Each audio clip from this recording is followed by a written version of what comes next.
Republican Representative Marjorie Taylor Greene cruised to victory in 2020 with roughly 75% of the vote in her deep red district.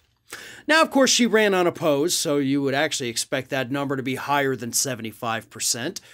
But nevertheless, she won by huge margins. She may not get that same opportunity this year. Right now, there are 3 Republican primary challengers for Marjorie Taylor Greene, not to mention several Democratic challengers who will have to go through the primary process, and of course, 1 Libertarian.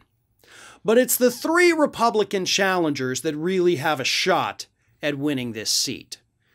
And the line of attack that they're using against her seems very familiar, because it's the same line of attack that we are seeing here in my district, where Matt Gaetz is our representative, and his Republican opponents are attacking him for not doing a dang thing to help this district, while instead going out making a fool of himself, but making sure that everybody knows his name. That is the line of attack that these 3 Republican primary challengers have leveled against Marjorie Taylor Greene. They're pointing out the fact that she has been stripped of her committee assignments, meaning that she has no way at all to steer any federal money to her district, even though, of course, they're getting some from the infrastructure bill. Every district in the country gets money from that. But other than that, she's got nothing. They're talking about the fact that she's put forward articles of impeachment for Biden, that she's received record fines for not wearing a mask on the House floor, something that she's actually proud of. Of course, it doesn't matter to her because she's a millionaire anyway, so that salary means nothing. But most importantly, they're talking about the fact that she is only out there to make a name for herself, to make sure that everybody, coast to coast, knows who she is. And that does nothing but embarrass that district. Now, there's several problems with these 3 Republican primary challengers.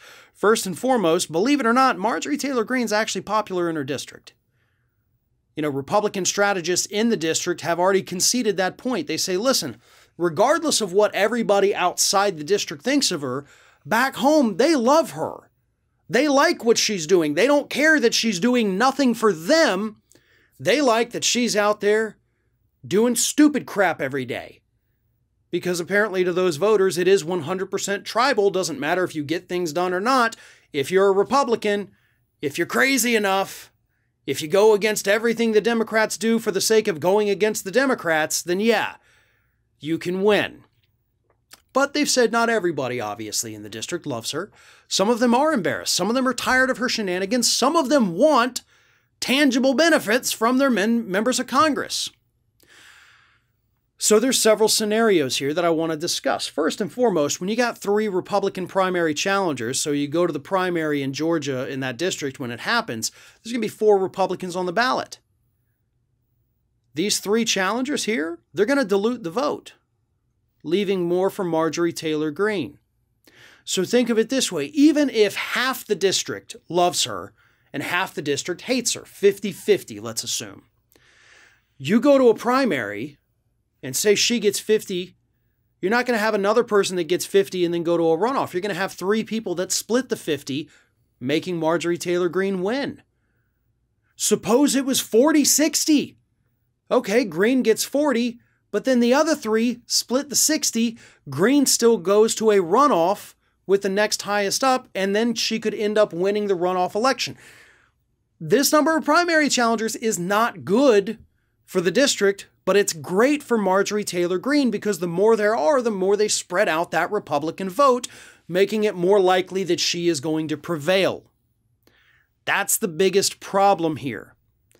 If these Republicans really want to get rid of her, if they want to do what's best for the district, hell, even best for their party, they need to consolidate. They need to get together, have a conversation with one another, and basically hash it out and say, who's he going to be? Now, we know they're not going to do that. Don't think for a second that I think that's going to happen. If they were smart, they would do that. And 2 of them, I think, have PhDs, so they're not unintelligent, just maybe not politically minded enough to understand what actually happens in elections. So there are ways around this. There are ways that they could, cruise to victory. Marjorie Taylor Greene has $6 million cash on hand. For somebody from such a tiny district, it's hard to overcome that kind of money, especially when you have to basically split your votes with 3 other people. So they do need to come together, even though we know they won't, decide on one person and try to put everything behind that one person just to get her out. Then 2 years from now, you want to primary them, you want to get back in the race, do it then, fine.